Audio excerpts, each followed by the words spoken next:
আসসালামু আলাইকুম প্রিয় দর্শক, অন্য মঞ্চের আলাপচারিতায় আপনাদের সকলকে স্বাগত জানাচ্ছি। প্রিয় বন্ধুরা, প্রীতি, সালাম এবং শুভেচ্ছা নেবেন। আমরা কি আদৌ জানতে পারবো কারা তাকে গুলি করেছে, কেন তাকে গুলি করা হয়েছে, নাকি প্রতিবারের মতো এটা নিয়ে রাজনৈতিক নাটক চলতেই থাকবে? শুরুতেই এর জন্য দায়ী করার চেষ্টা করা হচ্ছে আওয়ামী লীগ এবং ছাত্রলীগকে। বলা হচ্ছে যে এরকম আওয়ামী লীগ কলকাতা থেকে কলকাঠি নেড়েছে, একজনের নাম বলা হচ্ছে ফয়সাল। এই ফয়সাল নাকি ওসমান হাদির সাথে নির্বাচনী প্রচারণায় অংশগ্রহণ করতে, এবং একটা ছবি দেখা যাচ্ছে যে 9 ডিসেম্বর সে ওসমান হাদির সাথে মিটিং করছে এবং সেখানে সে একটি কালো পাঞ্জাবি পরিহিত ছিল।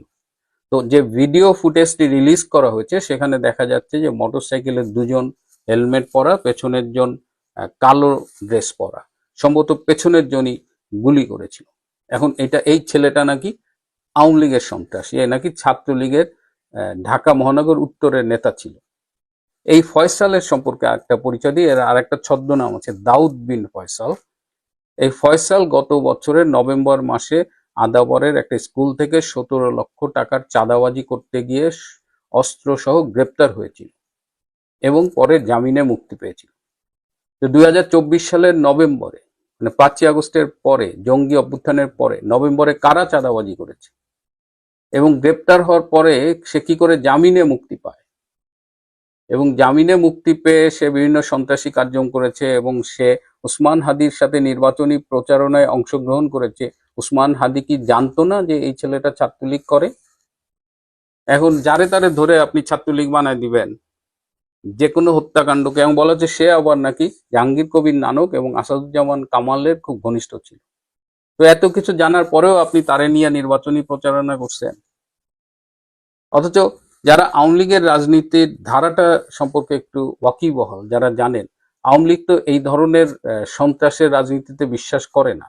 এই যে গত 16 মাস এই যে হাসনাত, সার্জিস, আরো কয়েকজন চ্যাংড়া সমন্বয়কেরা এত আপত্তিকর কথা বলেছে, কিন্তু আপনারা কি কখনো দেখেছেন যে আওয়ামী লীগের পক্ষ থেকে তাদের গায়ে একটা ফুলের টোকা দেওয়ার চেষ্টা করা হয়েছে? আওয়ামী লীগের রাজনৈতিক ধারা এটা না। তাহলে কারা তাকে হত্যা করতে চায়? ওসমান হাদি খুন হলে কাদের রাজনৈতিক লাভ? ওসমান হাদি কি লেভেলের নেতা? সামাজিক যোগাযোগ মাধ্যমে মোটামুটি মিডিয়া ট্রায়াল শুরু হয়ে গেছে। একটা সূত্র বলছে যে দুইজন মোটরসাইকেলে ছিল, তাদের একজন আইএসআই আর একজন হলো প্রাক্তন সামরিক কর্মকর্তা, মানে এক্স আর্মি অফিসার।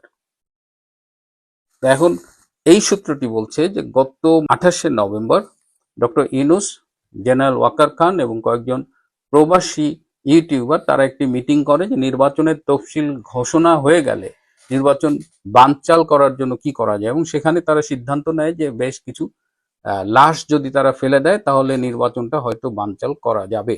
এবং সেখানেই আলোচনা হয় এবং আলোচনা শেষে সিদ্ধান্ত নেওয়া হয় যে ওসমান হাদি এই মুহূর্তে সবচেয়ে গুরুত্বহীন নেতা, যে চিৎকার করে শুরুতে যে আমি আপনাদের ভিডিওগুলো দেখালাম, কি অসভ্য একটা ছেলে, 50টার বেশি মবের নেতৃত্ব দিয়েছে, ধানমন্ডি 32 নম্বরে বঙ্গবন্ধুর ঐতিহাসিক ভবন ভাঙচুরে সক্রিয়ভাবে নেতৃত্ব দিয়েছে।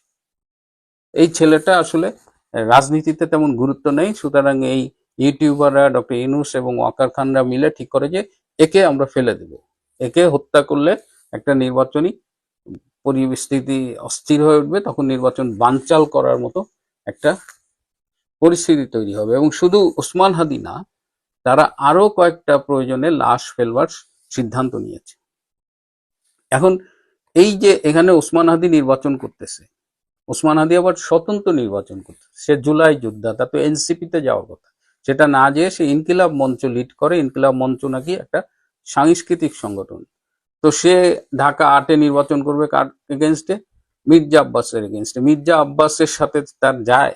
মির্জা আব্বাসকে আপনি অনেকভাবে সমালোচনা করতে পারেন, তার বিরুদ্ধে সন্ত্রাসের অভিযোগ আছে, দখলদারিত্বের অভিযোগ আছে, কিন্তু তার মতো একটা প্রবীণ বিএনপি নেতার সাথে এই 2 দিনের সন্ত্রাসী, যে মাদ্রাসায় পড়তো, পরে ঢাকা ইউনিভার্সিটিতে পলিটিক্যাল সায়েন্সে পড়েছে এবং শুনেছি একটা বেসরকারি ইউনিভার্সিটিতে শিক্ষকতাও করে, তো এরকম একটা অসভ্য ইতর লেভেলের একজন সে ইলেকশন করবে।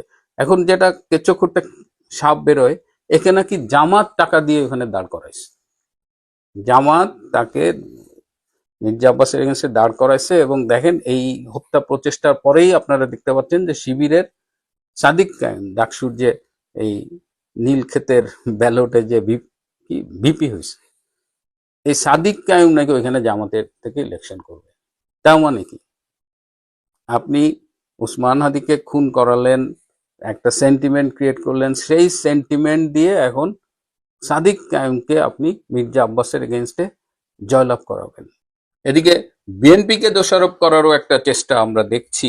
এই হাসনাত আব্দুল্লাহ বলেছেন যে ওসমান হাদির কিছু হলে তারা বিএনপিকে ছাড়বে না। আবার মির্জা আব্বাসের দিকেও অনেকে অভিযোগের আঙুল তুলছেন। মানে তারা কি করে ধারণা করছেন যে বিএনপি এটা করছে? হাসনাত আব্দুল্লাহ কি শিওর যে বিএনপি এটা করছে? তাহলে আপনি আইন শৃঙ্খলা বাহিনীর কাছে যান, তাদের গিয়ে বলেন। সবই রাজনীতির খেলা। আপনি শুরুতে আমি বললাম যে এই একজন বউ ব্যবসায়ী উপদেষ্টা আছেন, সেও দেখলাম যে দাবি করে ফেলছেন যে আওয়ামী লীগ এটার সাথে জড়িত। একটা হত্যাকাণ্ড হয়েছে, আমাদের আইন শৃঙ্খলা রক্ষাকারী বাহিনী আছে, আমাদের বিভিন্ন এজেন্সি আছে, তারা তদন্ত করে বলুক, তারা বিভিন্ন প্রমাণ বিশ্লেষণ করে খুনিকে আইডেন্টিফাই করুক, চিহ্নিত করুক, তাকে গ্রেপ্তার করুক, বিচারের আওতায় আনুক। তার আগেই ফেসবুকে আমরা একটা চেনা মুখ, চেনা মহলকে দেখছি বেসিক্যালি, যারা বিভিন্নভাবে এই হত্যাকাণ্ড নিয়ে ফেসবুকে কথা বলছেন, সামাজিক যোগাযোগ মাধ্যমে কথা বলছেন, এবং এর মধ্য দিয়ে বোঝা যাচ্ছে যে তারা আসলে কোনো কিছু ডিরেইল করতে চান না, মূল খুনি যেন কোনোভাবেই চিহ্নিত না হয়। যেভাবে মুগ্ধকে হত্যা করা হয়েছে, যেভাবে রংপুরের আবু সাইদকে হত্যা করা হয়েছে, তাদের প্রকৃত খুনিকে আজও চিহ্নিত করা যায়নি। অথচ এই সাইদের বিচারের নামে একটা প্রহসন চলছে আইসিটিতে। তো এবার এই ওসমান হাদিকেও সেই একইভাবে মানে বলির পাঠা করা হচ্ছে। এবং তার বোন বলেছে ভারতের নাকি তার ভাইকে বাঁচতে দেবে না। অনেকেই বলার চেষ্টা করছে যে নাকি এই কিলিং ঘটিয়েছে। তো ভারতের মনে হচ্ছে যে দুধ ভাত রাস্তাঘাটে এভাবে কিল করে বেড়ায়। এটা কখনো করে? সম্পর্কে মিনিমাম ধারণা যাদের আছে, তার মানে কি ভারত আর আওয়ামী লীগ ঘুরে ফিরে আপনি এই জায়গায় এই দায়টা দিতে যাচ্ছেন। কিন্তু 28শে নভেম্বরের ওই মিটিং, তারপরে এই যে আপনার সাথে করে যে ছেলেটাকে ঘুরছেন তাকেই আপনি বলতেছেন খুন করছে। এবং এই খুনটা যদি দেখেন, দুটা মুভিং অবজেক্ট, সে একটা মুভিং অটোরিকশা যাচ্ছিল, মোটরসাইকেলও চলমান, একটা মুভিং অবজেক্ট থেকে আরেকটা মুভিং অবজেক্টে গুলি করা এবং নিখুঁত নিশানা 1.5 ফিট দূর থেকে গুলি করা, it's not a matter of joke. এবং এটা প্রফেশনাল কিলার না হলে বা হাইলি ট্রেইনড কিলার না হলে এটা কিন্তু সম্ভব না। তো সেই জায়গা থেকে অলরেডি এই ওসমান হাদির মৃত্যু নিয়ে যথেষ্ট প্যাচ লাগাইছে। এবং আমার ভয় হয় যে একটা জর্জ মিয়া নাটক অচিরেই সংগঠিত হতে আমরা দেখব, যে কেউ 2-3 জন সন্ত্রাসী ধরে বলবে যে এরা আওয়ামী লীগের নির্দেশে, বা একটা স্টোরি বানায় ফেলবে, কিন্তু প্রকৃত হত্যাকারীকে আমরা আর দেখবো না বা জানতেও পারবো না। আবার এই ঢাকায় আমার এক ছোট ভাই আছে সাংবাদিক, বিভিন্ন সময় আমাকে বিভিন্ন তথ্য দিয়ে হেল্প করে, সংবাদ দিয়ে হেল্প করে। এই ছোট ভাইয়ের সাথে আবার এই ওসমান হাদির যোগাযোগ ছিল, এবং ওসমান হাদি মাঝে মধ্যে ফোন করে বলতো, ভাই আমার একটু আওয়ামী লীগের নেতাদের সাথে বসায় দেন না। দেখেন, শাহুয়া মোহাম্মদ ছিঁড়ে ফেলে, ভারত আওয়ামী লীগের গালাগালি করে, মব সন্ত্রাস করে, আবার আওয়ামী লীগের সাথে তলে তলে সম্পর্ক গড়ার জন্য এই ওসমান হাদি কিন্তু চেষ্টা করে যাচ্ছিল। এবং সেই সাংবাদিক ছোট ভাই আমাকে সেটা বলেছিল। তো এই যে ভণ্ডগুলা, এই সন্ত্রাসীগুলা, এই যে জুলাইয়ের জঙ্গিগুলা, এখন তারা তো ভয়ে কাঁপতেছে দেখলাম। আরো কে বলছে যে তাদের জীবনও নাকি সংশয়ে পড়ে গেছে। এখন ডক্টর ইউনূস ক্ষমতায় থাকার জন্য, ইউনূস স্বার্থ রক্ষার জন্য করতে পারে না এমন কোনো কাজ নেই। সুতরাং আগামীতে নির্বাচন পরিস্থিতি বানচাল করার জন্য ডক্টর ইউনূস যদি আরো অনেক ঘটনা ঘটায়, আরো বেশ কিছু লাশ পড়ে, তাহলে আমাদের অবাক হওয়ার কিছু নেই। দুঃখ পাওয়া ছাড়াও কিছু করবার নেই। রাজনীতির এই নিষ্ঠুর খেলায় প্রকৃত খুনিরা বরাবরই অধরা থেকে যাবে। এর মাঝখান দিয়ে কিছু নাটক, দুর্বল স্ক্রিপ্ট আমরা দেখতে পারবো। প্রিয় বন্ধুরা, ওসমান হাদির অবস্থা খুবই খারাপ, তার বেঁচে থাকার সম্ভাবনা খুবই ক্ষীণ। জামাত নির্বাচন চায় না, হাদি মাদি এরা কেউই নির্বাচনে চায় না।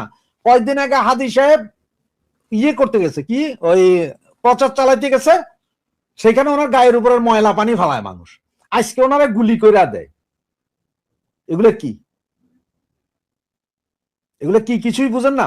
সারা বাংলাদেশে মবের রাজত্ব কায়েম করলো যে হাদি, তারে গুলি করে দিবে এই সাহস কার আছে? আর ওই যে আপনি বারবার বলছে কানের পাশ দিয়ে গেছে, মানে কত বড় চালু মাল হইলে এই কাম করতে পারে। আপনার চিটং একটা কথা মনে আছে? চিটং এর আরেক এমপি পদপ্রার্থী, উনি ইলেকশনের প্রচার চালাতে গেছে, ওনার ওখানে 2 জন মারা গেছে, যে সেইটা তো ওনার পিআর টিমের সদস্যরাই মারছে, ওনার পিআর টিম। কারণ হাদির সাথে যারা ছিল, যে 2 জন মোটরসাইকেল, তারাই বলতেছে যে তাদের এদেরকে সকাল থেকে ওখানে দেখা গেছে, তার মানে ওদের পিআর টিমের সদস্য। নাকি আপনার আসিফ মাহমুদ সজীব ভুঁইয়া মারছে? কারণ আসিফ মাহমুদ সজীব ভুঁইয়ার দিকে কেন আপনাদের চোখ যায় না? সেও তো মারাই তারে। কারণ হাদি সহ বাকিরা তো আসিফ মাহমুদ সজীব ভুঁইয়াদের দুর্নীতি নিয়ে খুব বেশি কথাবার্তা বলছিল গত কয়েকদিন, খুব চিল্লাচিল্লি করছে এরা। আসিফ মাহমুদ সজীব ভুঁইয়া তো মারাই দিতারে। আবার ওইদিকে জামাতের যে প্রার্থী ছিল 8-এ, জামাতের প্রার্থী ডক্টর হেলাল, জয়েন্ট সেক্রেটারি জামাতের, সে এতদিন প্রচার আছে সে ইলেকশন করবে, তারে বাদ দিয়ে আজকে হঠাৎ সাদেক কাইয়ুমরে দিছে। কখন দিল? যখন হাদি গুলি খেলে এর পরপরই সাদেক কাইয়ুম। হাদিও ঢাকা ইউনিভার্সিটির থেকে পরিচিত, সাদেক কাইয়ুমও ঢাকা ইউনিভার্সিটি পরিচিত, দুইজনই ঢাকা ইউনিভার্সিটি। এই জিনিসটা একটু খেয়াল করেন না? মিলান একটু দিয়ে স্যার, মিলান, আপনারা ঠিক দেখতে পারবেন যে কিভাবে এই কাহিনী হয়েছে। মির্জা আব্বাসের দিকে কেন বন্দুক? মির্জা আব্বাস এমনিই জানে যে মির্জা আব্বাসের সাথে এরা সবাই মিলে একজোট হয়ে প্রার্থী হলো, মির্জা আব্বাসের সাথে টেক্কা দিতে পারবে না। মির্জা আব্বাসের টেক্কা দিতে হলে একমাত্র আওয়ামী লীগ পারবে, বাকি কেউ পারবে না। মির্জা আব্বাস জানে আমি এমনি হব ঢাকা শহরে কিং। বাবা হসপিটালে, আপনি বলতেছেন যে হসপিটালে মির্জা আব্বাসের সাহেবের সাথে ওরা ইয়ে করছে, কি বলে, বিরূপ ইয়ে করছে। ওরা হাদি গুলি খাওয়ার 1 ঘন্টার ভেতরে আমরা দেখতে পাইলাম যে মির্জা আব্বাসের নামে ওরা পোস্টারের মতো ছাপাই দিছে ফেসবুকে যে আজকে বিকালের ভিতরে মির্জা আব্বাসের বাড়ি ভাঙচুর করবে। এইটা তো ইয়েতে আছে, ফটো কার্ড দিছে। আপনার কাছে না থাকলে আমি পাঠাইতে পারি আপনাকে, এই ফটো কার্ডও তারা পাঠাইছে। মির্জা আব্বাসরা ধরবে, কারণ তাদের টার্গেট তো মির্জা আব্বাস। কারণ হচ্ছে বিএনপি রে যদি শূন্য করতে হয় এক এক করে এইভাবে 50টা টার্গেট নিয়ে 50টা আসনে এই জামাত এবং জামাত গণনার প্রার্থীরাই আহত হবে। কেউ পায়ে গুলি, কেউ পাছায় গুলি, কেউ মাথায় গুলি, কেউ নাকে গুলি খাবে। ওই 50টা আসন এরা নিবে, 100 আসন সরকার বাইর করে দিবে, তো 150 হয়ে গেল। এরপরে জামাত 5-7টা আসন আরো জিতবে, 150-200 আসন এরা নিয়ে এরা সরকার গঠন করব। এদের চিন্তা চেতনা ওইটা, এটা আপনারা বুঝতে হবে। এটা আপনি একটু মিলাইলে দেখবেন যে সব মিলে গেছে, কোনো সমস্যা এখানে দেখবেন না আপনি, আমার মতে আর কি। এটা করা হচ্ছে আসলে নির্বাচন বানচাল করবে ওরা। আর নির্বাচন দেখেন, আমরা আপনাদের সবসময় আমরা বলে আসছি যে নির্বাচন হবে না আসলে।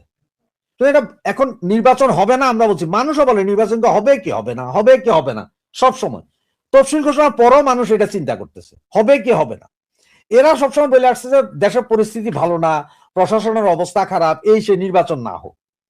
আজকে সকালে দেখেন যখন স্বরাষ্ট্রমন্ত্রীকে উপদেষ্টাকে জিজ্ঞেস করা হইলো যে পুলিশের অস্ত্র লুটিছে ওগুলো উদ্ধার হয় নাই, পুলিশ প্রশাসনিক ভাবে শক্তিশালী না, এই মুহূর্তে নির্বাচন কিভাবে, উনি বলে যে আমি এই কথা বলবো না, পেঁয়াজের দাম কেন 35 টাকা একদিনে বাড়লে সেই বিষয়ে কথা বলবো। স্বরাষ্ট্র উপদেষ্টার কথা। এরা তো কেউই নির্বাচন চায় না, বিএনপির চাপে বা পাবলিকের মন বুঝে যেহেতু নির্বাচনের দিকে আনা গেছে, নির্বাচনের একটা ঘোষণা দিছে, এখন এইটা না হইতে দেওয়ার একটা তো কিছু করতে হবে। করতে হবে কেমনে? তাহলে এই করতে হবে যে নির্বাচন। আবার এদিকে আরো একটা হইতে পারে, অন্য আরেকটা হইতে পারে, সেটা হচ্ছে যে এমনও আছে হয়তো যে খালেদা জিয়ার যেই মৃত্যু এইটা ডিক্লেয়ার দিবে, তার আগে এগুলা কইরা এমন একটা ভাইব তৈরি করে রাখা যাতে ওইটা নিয়ে চিল্লাচিল্লি না হয়। দ্বিতীয়, আসিফ মাহমুদ সজীব ভুঁইয়ার দুর্নীতি নিয়ে যাতে আর কোনো কথা নয়, এই জন্যই এ ব্যাটারে গুলি করা, সেটা তো আসিফ মাহমুদ সজীব ভুঁইয়াই করাই দিছে। সব মিলান না আপনারা, সব মিলাইলেই বুঝবেন যে কাহিনীটা কি হয়েছে। এই ঘটনা করাইছেই জামাত, এবং আপনার আসিফ মাহমুদ সজীব ভুঁইয়ার কাছে আছে 8,000 সশস্ত্র গেরিলা, 50 লাখ গেরিলা আছে জামাতের কাছে। এটা জামাতের আমিরই স্বীকার করছে, 50 লাখ গেরিলা আছে। আসিফ মাহমুদ সজীব ভুঁইয়ার কাছে 8,000 লোক আছে যাদেরকে প্রশিক্ষণ দিছে। ওরাই বলছে যে ওরা সশস্ত্র বিপ্লব করতো যদি শেখ হাসিনা 5 তারিখ পদত্যাগ না করতো। সব হিসাব যদি মিলান সেটা তো আপনার 2 দিয়ে 4 মিলান না। এই ঘটনাগুলো ঘটানোর ক্ষমতা একমাত্র আসিফ মাহমুদ, সজীব ভুঁইয়া সহ জামাত ইসলাম রাখে। তো কে আসিফ মাহমুদ, সজীব ভুঁইয়া? তিনিও জামাতের প্রোডাক্ট। কে হাদি? জামাত প্রোডাক্ট। কে ফুয়াদ? জামাত প্রোডাক্ট। কে নুরুল হক নুরু? জামাতের প্রোডাক্ট। সবটাই জামাতের প্রোডাক্ট, কোনটা জামাতের প্রোডাক্টের বাইরে? সুতরাং ওরাই এই খেলাটা খেলা আপনারে আমারে বোকা বানাচ্ছে।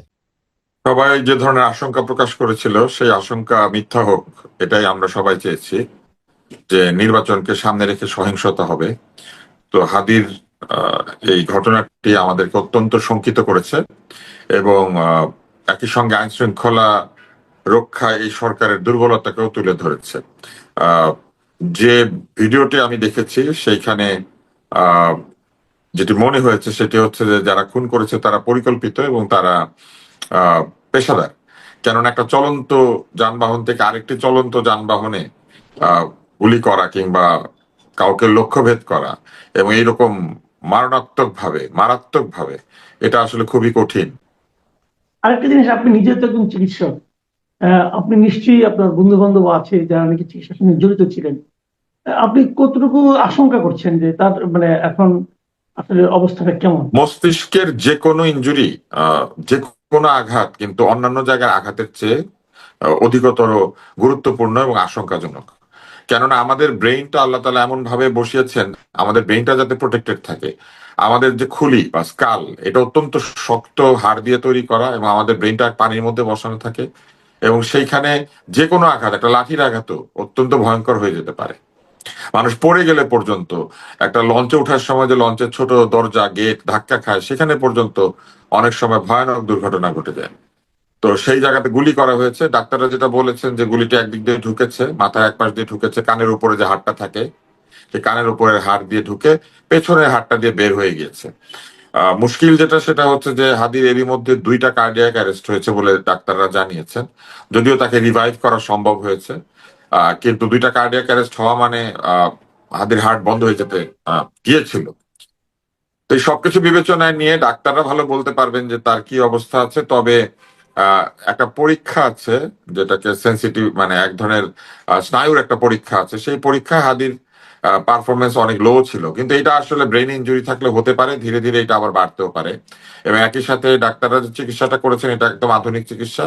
তারা প্রথমে খুলির হাড়টা সরিয়ে ফেলেছেন যাতে করে এই গুলির আঘাতে ব্রেইনে যেহেতু ইনজুরি হয়েছে সেখানে ইডিমা হবে, অর্থাৎ ব্রেইনটা ফুলে যাবে, ভেতরে পানি জমবে, রক্তক্ষরণ হবে। ব্রেইন যাতে কোনো চাপে না পড়ে, কারণ ব্রেইনের চাপ সৃষ্টি হলে ওই চাপের কারণে ব্রেইনের ক্ষতি হয়। তো সেইটা তারা প্রথমে দূর করেছেন, তারপরে তারা রক্তক্ষরণ বন্ধ করেছেন, তারপরে খুলিটা খুলে রেখে দিয়েছেন এবং এইটা পরে যখন হাদি সুস্থ হয়ে উঠবেন তখন আবার এটা বসানো যাবে। আপনার নিশ্চয়ই মনে আছে প্রথম আলোর একজন সাংবাদিক, একটা রোড ট্রাফিক অ্যাক্সিডেন্ট হয়েছিল, তার হওয়ার পরে তার এরকম খুলিটা খুলে রেখে দেওয়া হয়েছিল, পরে কিন্তু সেটা বসিয়ে দেওয়া হয়েছে। এরকম আরো কয়েকজন সাংবাদিক আমরা জানি তাদের এই ধরনের ইনজুরি পরে তারা বেঁচে ভালো হয়ে উঠেছেন। আমরা 2-1 ডাক্তারকেও জানি তারা এরকম হেড ইনজুরি থেকে বেঁচে উঠেছেন। আমরা আশা করি হাদি ভালো হয়ে উঠবেন, এতটুকু আমরা আশা করি এবং প্রার্থনা করি। তবে যে ধরনের বর্ণনা দেওয়া হয়েছে তাতে কিন্তু অত্যন্ত গুরুতর আঘাত এবং এটা অত্যন্ত আশঙ্কাজনক অবস্থায় হাদি আছেন। আচ্ছা, আপনি বলেন একটা কথা যে আপনার কাছে মনে হয়েছে এটা একটা পরিকল্পিত ঘটনা। পরিকল্পিত ঘটনা যদি এটা মনে হয়েছে এই কারণে আপনি দেখেন যে তারা তো জানতো নিশ্চয়ই যে হাদি এই জায়গাটা দিয়ে যাচ্ছে এবং তারা পাশে এসেছে, মোটরসাইকেলে চড়েছে, নিজেদেরকে আড়াল করেছে এবং তারা এই যে গুলিটা করেছে এটা তো হত্যার উদ্দেশ্যে, কারণ হত্যার উদ্দেশ্যে গুলি কেউ মাথায় করতে পারে, তা না হলে এইভাবে তো করার কথা না। তো এটা নিশ্চয়ই পরিকল্পিত। আর একেবারে যেদিন তার তফসিল ঘোষণা করা হলো নির্বাচনের পরের দিনে এই ঘটনাটা ঘটলো, সবকিছু মিলে এটা তো মনেই হচ্ছে যেটা একটা পরিকল্পিত ঘটনা। আরেকটা জিনিস আমি লক্ষ্য করলাম যে আপনি নিশ্চয়ই ভিডিওটা দেখেছেন যে প্রথম গুলি করার পর যে রিক্সায় করে তাকে নিয়ে যাওয়া হচ্ছিল, সেখানে যিনি ভিডিও করছিলেন তার চেহারা আমি দেখতে পাই নাই, কিন্তু উনি বারবার একটা কথা উচ্চারণ করছিলেন যে উনি ঢাকা 8-এ নির্বাচনের প্রতিদ্বন্দ্বিতা করার কারণে তাকে হত্যা করা হচ্ছে। এবং তারপর আমরা আরেকটা জিনিস দেখলাম যে মেডিকেল কলেজে যখন নাকি মির্জা আব্বাস তাকে দেখতে গেলেন তখন তার সঙ্গেও বেশ দুর্ব্যবহার করা হলো, ওখানে বেশ মানে তাকে দোও দেওয়া হলো।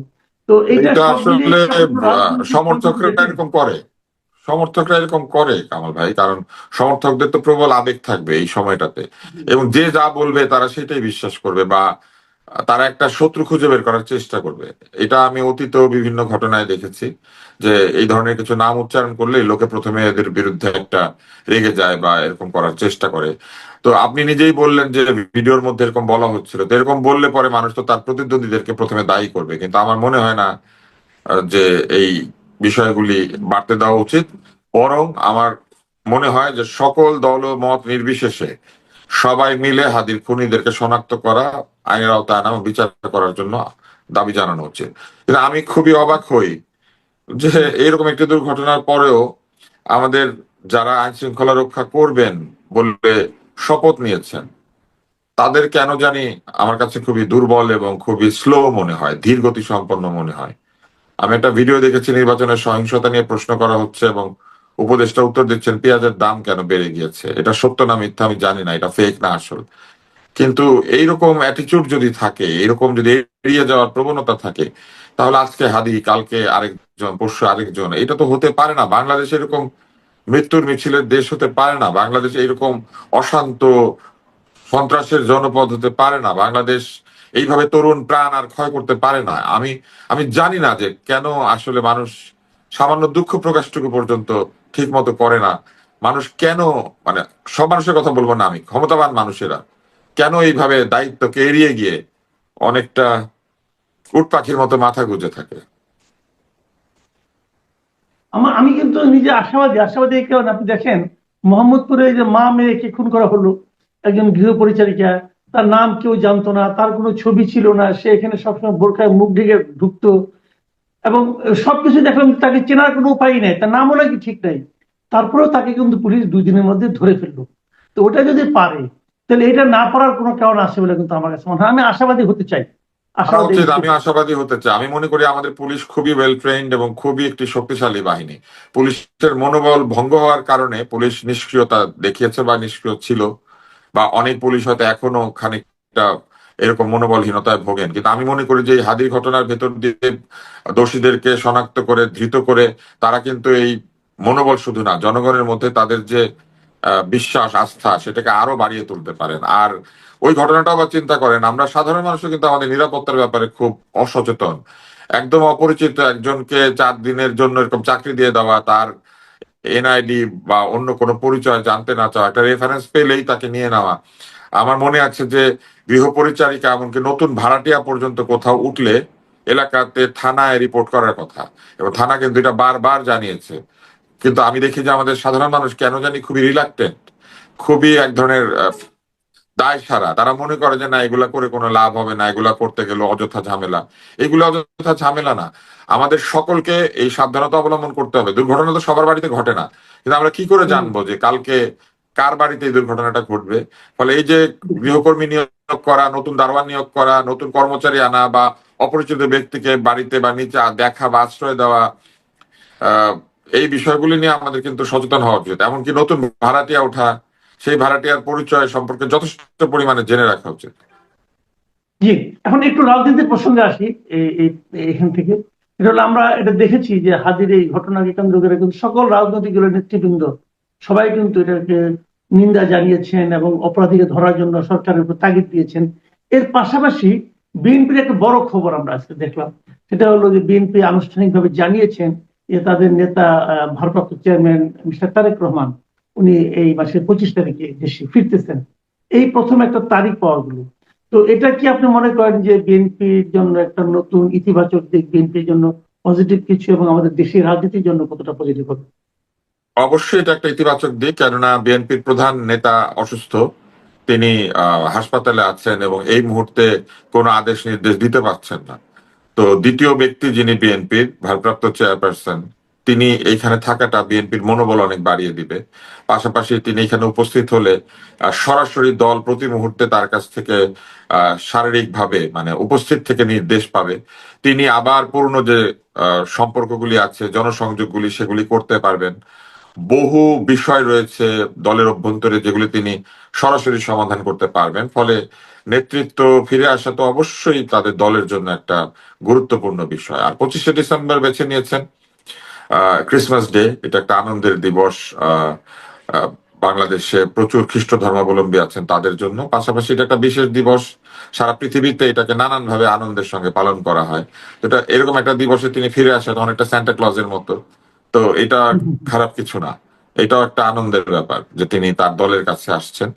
এবং আমি মনে করি যে তার দল একই সঙ্গে যেমন আনন্দিত হবে, তেমনি তার দলের মধ্যে যারা কোন্দল করেছেন, উৎপাত করেছেন, চাঁদাবাজির অভিযোগ উঠেছে, তারাও নিশ্চয়ই শঙ্কিত হয়ে উঠবেন যে নেতা এখানে উপস্থিত থাকলে তাদের এই অন্যায় কর্মকাণ্ড নিশ্চয় আরো কঠোরভাবে তিনি দমন করবেন, এটা মানুষের আশা। আর পাশাপাশি তার মা আছেন, তিনি যদি তার মায়ের শয্যা পাশে থাকেন সেটাও একটা ভালো বিষয় হবে। সবকিছু মিলে আমার কাছে মনে হয় এটা একটা ইতিবাচক ঘটনা। তবে দেশের আইন শৃঙ্খলা পরিস্থিতিকে অবশ্যই আরো কঠোরভাবে নিয়ন্ত্রণ করতে হবে এই সরকারকে। আহ, আজকের মতো এরকম একটি ঘটনা ঘটে গিয়েছে যে ঘটনাটি আসলে পুরো দেশের আইন শৃঙ্খলা পরিস্থিতিকে আরেকবার প্রশ্নের সম্মুখীন করেছে। জি, কারণ অনেকেই কিন্তু বলছিলেন যে তারেক রহমানের নিরাপত্তার একটা ইস্যু আছে। এখন উনি যেদিন আসার সিদ্ধান্ত নিলেন ওই দিনই এমন একটা ঘটনা ঘটানো হলো অথবা ঘটলো যেটা নাকি মনে করেন আমাদের জন্য আসলে আতঙ্কের কারণে কিন্তু হয়ে যাচ্ছে। তো সরকারের এই ব্যাপারে কি ভূমিকা থাকবে? এবং আমার তো এখনো মনে হয়, আমি তো নিজে বলতেই চাই যে হাদির এই ঘটনা যদি আমি এককভাবে কাউকে দোষারোপ করি, দায় দেই, আমি মনে করি এই দায় সরকারকে নিতে হবে। এবং সরকার এই দায় এড়াতে পারবে না। যদি কমাতে চায় তাহলে কমানোর একমাত্র উপায় হলো দোষীদেরকে অতি দ্রুত গ্রেপ্তার করা অথবা ধরে ফেলা।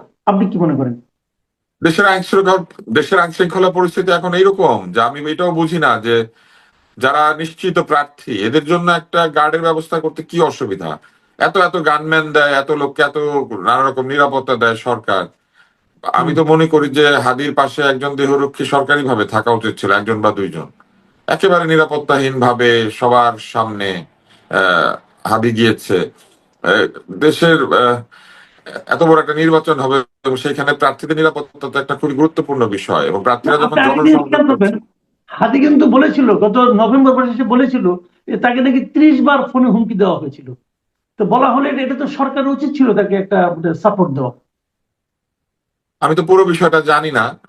নিয়মতান্ত্রিক ভাবে হাদি যেটা করতে পারতো, পুলিশের কাছ থেকে নিরাপত্তা চাইতে পারতো, সরকারকে চাপ দিতে পারতো, হয়তো সে এটা মনে করে নাই।